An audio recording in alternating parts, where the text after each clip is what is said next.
नमस्कार साथियों, स्वागत है आप सभी का हमारे चैनल ग्लोबल अफेयर्स पे। Knowledge first. तो जैसा कि न्यूज निकल के आई है कि अब अमीर देश देंगे गरीब देशों को पैसा। ये न्यूज अभी कल की है, कल निकल के आई है कि जो जितने भी अमीर देश है इस पूरी दुनिया में, हाई इनकम कंट्रीज वो लो इनकम कंट्रीज यानी गरीब देशों को पैसा देंगे। तो ऐसा क्या हुआ, कैसे हुआ कि अब अमीर देश क्यों देंगे गरीब देशों को पैसा, ये इसे समझते हैं, जानते हैं क्या मामला है और इस पर कैसी रिपोर्ट निकल के आई है। ठीक है, चलिए स्टार्ट करते हैं। और अगर चैनल पर नए हैं तो चैनल को सब्सक्राइब कर दें, वीडियो को लाइक कर दें और अपने दोस्तों के साथ शेयर जरूर करें। ठीक है, चलिए शुरू करते हैं। तो यूएन में गरीब देशों की 30 साल पुरानी मांग पूरी। अब 30 सालों से किस चीज की मांग हो रही थी, यही से जानते हैं। तो ये पूरा मामला है क्लाइमेट के ऊपर, क्लाइमेट चेंज के ऊपर। अगर हम बात करें कि क्लाइमेट यानी पर्यावरण, तो हम लोगों ने अपने विकास के लिए पर्यावरण को एक बहुत अच्छे से हानि पहुंचाई है। जितने भी डेवलप्ड कंट्रीज हैं उन्होंने एकदम अच्छे तरीके से पिछले 400-500 सालों में पर्यावरण की एकदम धज्जियां उड़ा के रख दी है।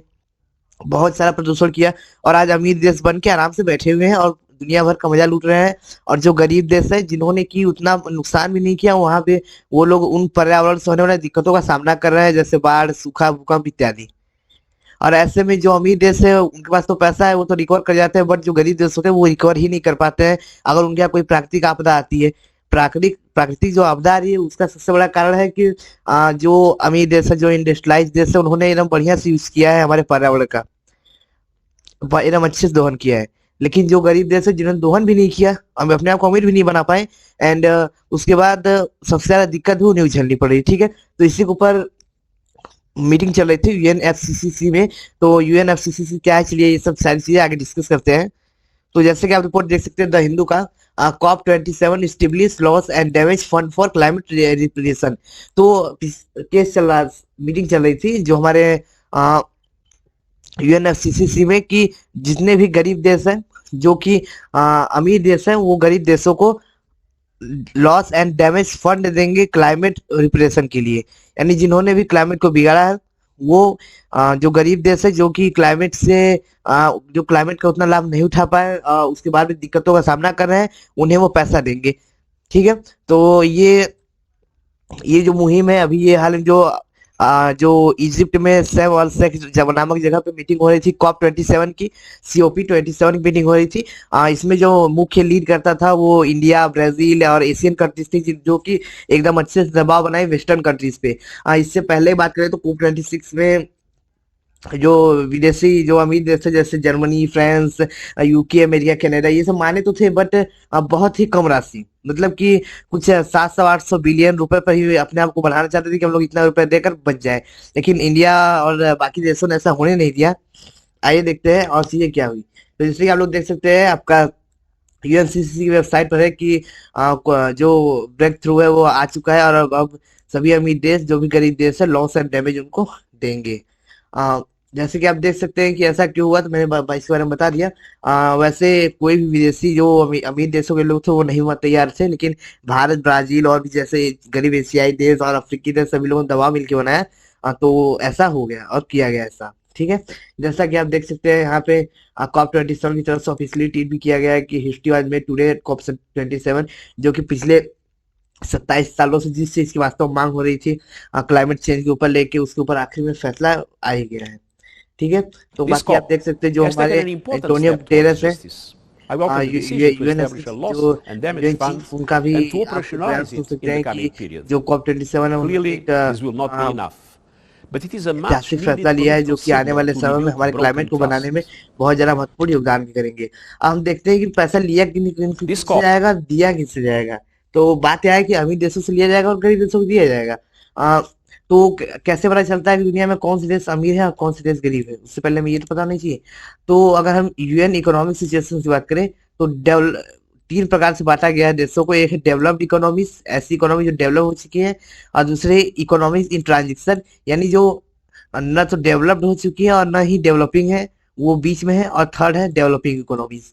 डेवलप्ड इकोनॉमीज इसमें आते हैं आपके Canada, UK, France, Germany, Italy, ये सब देश आते हैं। और इकोनॉमिक्स इन ट्रांजिशन में आते हैं आपके Brazil, China, Thailand, Malaysia, Singapore इत्यादि आते हैं। और डेवलपिंग इकोनॉमिक्स में आते हैं आपके जितने भी अफ्रीका के पिछड़े हुए देश हैं, बात करें चाहे श्रीलंका हो, इंडिया हो, पाकिस्तान हो, नेपाल हो, ये सब कहाँ आते हैं, डेवलपिंग कंट्रीज में आते हैं हम लोग। अब बात करें वर्ल्ड बैंक कैसे कैटेगराइज करता है, तो उसमें आपकी आती है low income countries, lower middle income countries, upper middle income countries और हाई इनकम कंट्रीज। जैसा कि आप यहाँ पे देख सकते हैं, इंडिया एक लोअर मिडिल इनकम कंट्री है। और बात करें हाई इनकम में, तो यूके, यूएस, नॉर्वे, ये और ये सब देश क्या है, ये सब हाई इनकम कंट्रीज है। यहाँ पे जो पर कैपिटा इनकम होती है वो बहुत ज्यादा होती है, ठीक है। तो उस हिसाब से अगर हम बात करें, तो जो भी डेवलप्ड कंट्रीज हैं, mainly developed and high and upper middle middle income countries है, वो सारी कंट्रीज कंट्रीब्यूट करेंगी लोगों को पैसा देने में, जो भी गरीब देश है उनको, ठीक है। अब बात करें कॉप 27 है क्या, तो 1992 में 1992 क्लाइमेट चेंज को लेकर 1992 में क्लाइमेट चेंज को लेकर एक यूएन में एक नई शाखा स्थापित की गई, UNCCC, United Nation framework convention on climate change, ठीक है। इसकी जो पहली ऑफिशियल बैठक हुई वो 1995 में हुई। फिर उसके बाद ये हर साल किसी न किसी देश में आयोजित की जाती है। इस बार जो ये सर्व एल्सेक्स जो इजिप्ट में पड़ता है, ये जगह है, यहाँ पे इसको आयोजित किया गया है।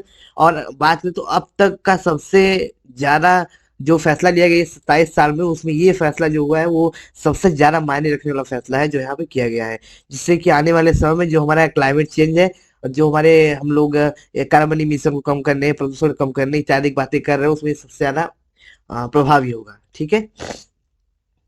बात करें सीओपी का इतिहास क्या है हमारे कॉप का, तो वो 1995 में सबसे पहले बर्लिन में आयोजित हुआ, जर्मनी के बर्लिन में। एंड 1997 में पहली बार इसमें निर्णय हुआ कि सभी देश अपने जो भी कार्बन इमिशन है उसके ऊपर कंट्रोल लाए, और बाकी सभी चीजें यहीं पर।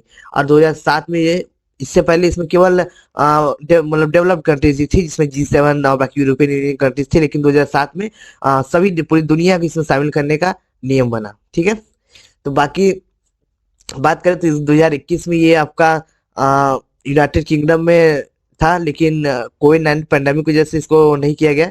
तो यानी कॉप 26 ये आपका ऑनलाइन हुआ, ऐसे मतलब बैठ के नहीं हुआ। लेकिन बात करें 2022 में जो कॉप 27 की मीटिंग थी, जो 27वीं मीटिंग थी सीओपी की, वो शर्म एल शेख इजिप्ट में कंडक्ट की गई है। और 2023 में ये दुबई यूएई में होगा, जो कॉप 28 होगा। एंड कॉप 29 है जो, वो 2024 में ऑस्ट्रेलिया में कंडक्ट किया जाएगा, ठीक है। अब बात करें कि मिस्र में ही क्यों कॉप 27 की मीटिंग की गई, तो अगर हम बात करें कि सबसे जो लीस्ट डेवलप्ड कंट्रीज है, यानी सबसे कम डेवलप्ड कंट्रीज है, सबसे गरीब कंट्रीज है, तो उनमें अफ्रीका ही आता है। अफ्रीका में मैक्सिमम जो कंट्रीज है बहुत ज्यादा लीस्ट डेवलपमेंट है, बिल्कुल डेवलपमेंट नहीं है, बहुत सारी दिक्कतों का सामना करते हैं। और ये ऐसे लोग हैं यहाँ के कि जो जिन्होंने सबसे कम पर्यावरण का उपयोग किया और सबसे ज्यादा पर्यावरण की मार झेल रहे हैं। तो यहाँ पे मीटिंग रखने में सबसे बड़ा ये कारण था कि जो विदेशी लोग यहाँ पे आए, वो अफ्रीका की हालत को देखें, और जो वो लोग मांग कर रहे हैं कि उन्हें जो एड एड दिया जाए वो दे वास्तव में। और जो कि अभी फिक्स हो गया है कि अब जो भी अमीर कंट्रीज है वो लोग एड देंगे गरीब कंट्रीज को, ठीक है। अब बात करें कैसे कौन पैसा लेगा, कौन निर्धारित करेगा कि कौन से देश अमीर है, कौन सा देश गरीब है, और कौन सा देश किसको पैसा देगा, तो इसके लिए 24 देशों से अलग अलग लोगों को प्रतिनिधि बनाया जाएगा। कोई जो भी, अब वो 24 देश कोई भी हो सकते हैं, जो भी हमारे G7 G20 के देश हो सकेगा तो इंडिया भी इसका सदस्य होगा, जो प्रतिनिधि होंगे। यही तय करेंगे कि कौन सा देश पैसा देगा, कि इंडिया पैसा देगा या इंडिया पैसा लेगा, चाइना पैसा देगा या चाइना पैसा लेगा। ये अब वो कमेटी ही तय करेगी कि कौन पैसा देगा और कौन किसको किसको कितना कितना बांटा जाएगा। अब बात करें इससे पहले एक loss and damage fund announce हुआ था। इससे पहले लॉस एंड डैमेज फंड लोगों ने विदेशी लोगों ने, जो हमारे डेवलप्ड कंट्रीज, उन्होंने अनाउंस किया था, बट इसमें वही धोखा वाला काम, जिसके कारण मांग नहीं हो पा रही थी, जिसके बाद ही इंडिया, ब्राजील, सभी देशों ने फोर्स किया कि नहीं, हमको 100 बिलियन का एड चाहिए। ये जो अभी एड का फैसला हुआ, ये 100 बिलियन का एड है। यानी जो भी लिस्ट डेवलप्ड कंट्रीज है उनके लिए 100 बिलियन का जो इस समय मतलब प्रावधान किया गया है कि उनको 100 बिलियन पैसा दिया जाएगा। जबकि इससे बचने के लिए पिछले कुछ सालों में जो भी अमीर कंट्रीज, तो उन्होंने व्यवस्था बनाया था कि हम लोग 700 से 800 मिलियन डॉलर दे के बच जाएगा, लेकिन इंडिया ने ऐसा होने नहीं दिया, ठीक है। तो ये बहुत अच्छी खबर है जो कि पूरे वर्ल्ड के लिए बहुत अच्छा है, जिससे कि उन पैसों का उपयोग करके जो उनके डैमेजेस होते हैं गरीब देशों के, वो इससे रिकवर कर पाएंगे अपने आप को, ठीक है। अब देख सकते हैं आप, COP 26 में इंडिया, ब्राजील, चाइना सभी ने मांग की थी कि 100 बिलियन का क्लाइमेट फाइनेंस सपोर्ट मतलब दिया जाएगा इसमें। लेकिन वो लोग तैयार नहीं हुए, लेकिन COP 27 में ये हो गया पूरा। अब बात करें इससे इस समय सबसे ज्यादा फायदा किसको हुआ है अभी हम लोग आसपास में, तो अपने आसपास में बात करें तो COP 27 का सबसे ज्यादा फायदा मिलने वाला है हमारे पाकिस्तान को, क्योंकि पाकिस्तान पहले से ही एक एकदम गरीब कंट्री है, लिस्ट कंट्री, और अभी उनकी हालत और खराब है। प्लस उनके यहाँ फ्लड जो आया है, बाढ़ बाढ़ से और ज्यादा टूट गए हैं। तो सबसे बड़ी मदद जो इन्हीं को दी जाएगी, जिससे कि अपने आप को ये अच्छे से सुधार सके। ठीक है। अब बात करें चाइना और इंडिया का क्या होगा, तो यहाँ सबसे बड़ा इशू उठ रहा है चाइना पे, कि चाइना अमीर देश तो है, चाइना एक अमीर देश है, डेवलप देश है, लेकिन एकदम हाई डेवलप्ड नहीं है as as well as America की तरह। और इनके अगर हम बात करें पर कैपिटा इनकम की, तो वो भी उतनी नहीं है जितनी अमेरिका, जर्मनी, फ्रांस, इन सभी देशों की है। ठीक है। इसलिए ये हमेशा बना रहता है कि मतलब चीन विकसित तो है लेकिन अपने आप को विकसित में दिखाता नहीं। तो यही इसमें सबसे ज्यादा दिक्कत यहाँ समझ में आ रही है कि चाइना जो है वो पैसा देगा कि नहीं, पैसा देगा या पैसा लेगा।